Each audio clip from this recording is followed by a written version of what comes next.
Hello everyone, good morning. Today we are discussed about an introduction of financial system. Financial system known as financial sectors.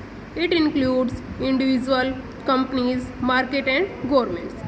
वित्तीय प्रणाली को वित्तीय क्षेत्र भी कहा जाता है. इसमें इंडिविजुअल, कंपनी, मार्केट और गवर्नमेंट 4 कंपोनेंट्स आपके इंक्लूड होते हैं. Role exchanging of financial assets, it means they assist mobilize of saving of country to sector that can make productive utilization of them. Means financial assets को exchange किया जाता है, यानी कि इसका विनिमय किया जाता है. मीन्स असिस्ट मोबिलाइज, यानी कि ये हमारी सेविंग को मोबिलाइज करता है. मोबिलाइज मीन्स एक प्लेस से दूसरे प्लेस पर इसको गतिशीलता प्रदान करता है.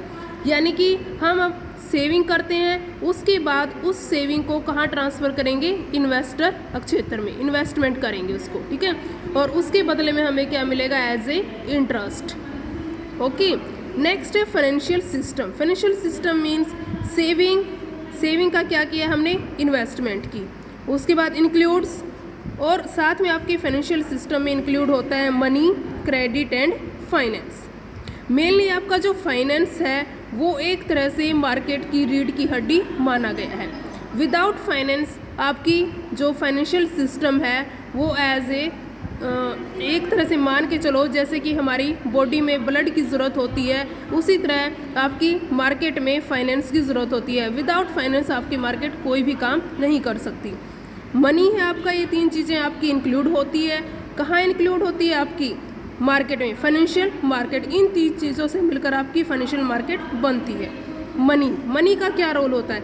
एज ए पेमेंट के रूप में हम मनी का यूज़ करते हैं. कोई भी एसेट्स हमने परचेज़ की, सेल की, उसके लिए हमें पेमेंट करनी पड़ती है मनी की फॉर्म में. सेकंड है हमारी क्रेडिट. क्रेडिट मीन्स हमने उधार दिया किसी को या अपना पैसा जमा किया, इंटरेस्ट मिलता है उसके बदले में उधार देने के बाद एज ए डेब्ट के रूप में. इंटरेस्ट लाइक डेब्ट. थर्ड आपका finance. Finance means securities and डेब्ट. Securities as a paper work के फॉर्म में होता है, आपके आगे आएंगे उससे कन्फर्म हो जाएगा, एंड डेब्ट्स की फॉर्म में.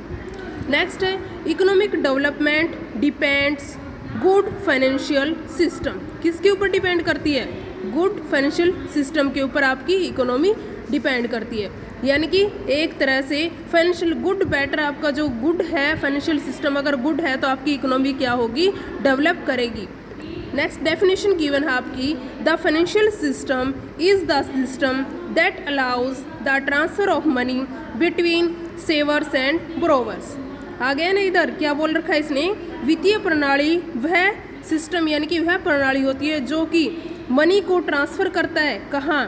सेवर्स एंड ब्रोवर के बीच. यानी कि एक व्यक्ति बचत करता है और फिर उसको उधार देता है, ठीक है. नेक्स्ट है आपका रोल ऑफ फाइनेंशियल सिस्टम. ऐसे ही मार्केट में फाइनेंशियल सिस्टम आपका रोल प्ले करता है. जैसे फर्स्ट पॉइंट है मोबिलाइजेशन ऑफ सेविंग. मोबिलाइजेशन होता है गतिशीलता. गतिशीलता मीन्स एक प्लेस से दूसरे प्लेस पर सेंड करना. आपने आपकी सेविंग की और उसको कहाँ पर ट्रांसफ़र किया? इन्वेस्टर के पास, ठीक है. इन्वेस्टर के पास आपने ट्रांसफ़र किया, उसके बदले में आपको क्या मिलेगा? इंटरेस्ट मिलेगा, डिविडेंड भी मिल सकता है. एज ए आपकी जिस चीज़ में आपका इन्वेस्ट होगा उसके बदले में कुछ ना कुछ आपको मिलेगा. और ये सब किस में आता है? फाइनेंशियल सिस्टम में. सेकेंड है capital formation. Capital formation means पूंजी निर्माण.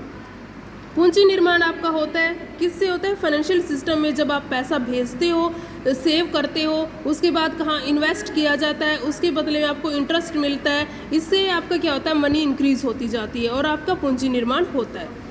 नेक्स्ट है सिलेक्शन ऑफ प्रोजेक्ट होता है कहाँ आपको किस काम में पैसा इन्वेस्ट करना है, ठीक है. उसको आप इवेल्युएट कर सकते हो फाइनेंशियल सिस्टम में, अगर आपको पूरी नॉलेज है उसके अंतर्गत आप पढ़कर. कैसे इन्वेस्ट करोगे? जिस प्रोजेक्ट की कॉस्ट कम आएगी और आपको प्रॉफिट ज़्यादा देगा, तो आप पैसा कहाँ इन्वेस्ट करोगे? अच्छे प्रोडक्ट में, यानी कि low cost and high profit. Okay. Next है पेमेंट मैकेनिज्म. एक तरह से ये पेमेंट मैकेनिज्म का काम भी करता है. पेमेंट मैकेनिज्म मीन्स यानी कि भुगतान यंत्र भी इसको बोल सकते हो आप. यानी कि आपने कोई भी एसेट्स वगैरह परचेज कर ली, उसके बदले में आपको पैसा देना है, पेमेंट करनी है, तो इस मोड के थ्रू भी आप उसको यूज़ करते हो। फाइनेंशियल इंस्टीट्यूशन भी इसके अंदर इंक्लूड होते हैं, आप उनसे लोन ले सकते हो, पेमेंट कर सकते हो। ओके, नेक्स्ट है ट्रांसफ़र ऑफ रिसोर्सेज। आपके वित्तीय प्रणाली में काफ़ी ट्रांसफ़र ऑफ यानी कि काफ़ी साधन होते हैं, रिसोर्सेज होते हैं, आप उनका ट्रांसफ़र कर सकते हो। यानी कि एक जगह आपने पैसा इन्वेस्ट किया, दूसरी जगह आप वहाँ से ट्रांसफ़र ही कर सकते हो, दूसरी फील्ड में इन्वेस्ट कर सकते हो जहाँ पर आपको हाई प्रॉफिट मिले। आप लोन की फॉर्म में भी उसको दे सकते हो, आप ग्लोबल लेवल पर भी उसको कर सकते हो, यानी कि एक देश से दूसरे देश में। नेक्स्ट है मिनिमाइजिंग द रिस्क। रिस्क को कम करता है, क्योंकि हमें उसकी पूरी नॉलेज होती है फाइनेंशियल सिस्टम की, जो कि गिवन होती है। हम किस तरह से उसको यूज़ करें, पैसे को अच्छी जगह पर लगाएं जहां लॉस कम से कम हो, ठीक है। और ये सब ऑल स्टडी यानी कि पूरे फाइनेंशियल सिस्टम की स्टडी करने के बाद हमें पता चलता है कि हमें कहाँ पैसा इन्वेस्ट करना चाहिए। उसके बाद हम पैसा इन्वेस्ट करते हैं और वहाँ से हमें हाई प्रॉफिट मिलता है, तभी आपकी जो कॉस्ट है, मिनिमाइजिंग द रिस्क, जो आपका रिस्क है वो कम होता है, आप नुकसान से बच सकते हो। नेक्स्ट है reducing the cost of transaction. Cost भी आपकी रिड्यूस हो जाती है। ऑनलाइन मेथड भी आपके काफ़ी चल पड़े हैं, आप घर बैठे ही पेमेंट कर सकते हो, जाने आने का खर्चा नहीं होता है, डील कर सकते हो one country to another country, one person to another person, ठीक है। उसके बाद है प्रोवाइड इंफॉर्मेशन। जो आपका फाइनेंशियल सिस्टम है